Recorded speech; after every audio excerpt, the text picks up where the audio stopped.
Alright guys, today's episode is going to be mounting this full hydro ram on the front end of this Cherokee.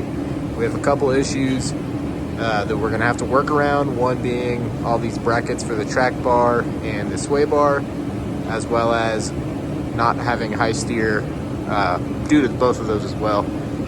If we did high steer, it would be pushed forward even further to get away from the sway bar bracket. So this is going to be the best that we can do. We're going to have it, try to get it as parallel as we can, as close in as we can, and I guess let's get to it. So I have the ram mocked up here using some jack stands. They are the recalled ones, so the whole thing could fall at any time, but that's kind of the way we do it here. So now I'm going to take some measurements and start cutting some metal. Alright, so this is what I got so far. So this is a piece of 1.5" quarter wall. The 3 legs are 1.5" 120 wall. I have my 1.5" notches on all 3 of these. This has a 3.5" notch or 3 3/4, whatever it is, to fit the axle tube. And then this one, it's offset a 1/4 inch up, and it's notched or cut at an angle basically. So that's gonna land on the track bar mount. So let's do a quick fit up before I weld it up. All right, so I got it sitting here. This is what I was talking about. It's notched to fit the track bar mount. Axle tube with enough room to drop this.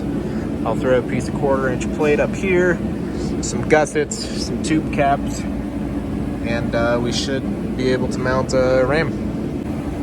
All right, so we got the tubes capped and welded up, tacked onto the axle. Now I'm gonna use some cardboard and get a template, transfer that over to the plasma table, cut us out some 1/4 inch plate, and should be rocking and rolling. Alrighty, I got my cardboard template made.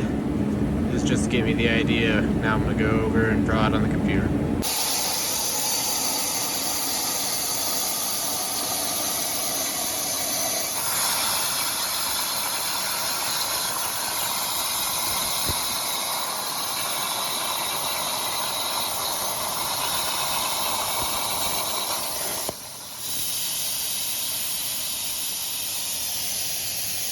And boom, we have a plate.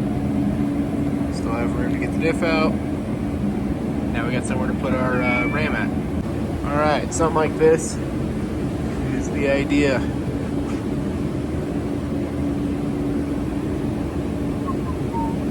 All right guys, I skipped a couple steps. So I cut out and notched where these little steel mounts go for the ram. I also made an end stop into gussets, and I did a little bit of welding. So let me get the ram thrown up there and show you how it looks. All right guys, so I got this. It doesn't rub. There's the brace on the back. The one over here, plenty of room. I am gonna do a little mount right here off the diff cover that end caps this. And then once I get that done, then this axle is ready to be pulled, final weld and paint. So came out okay.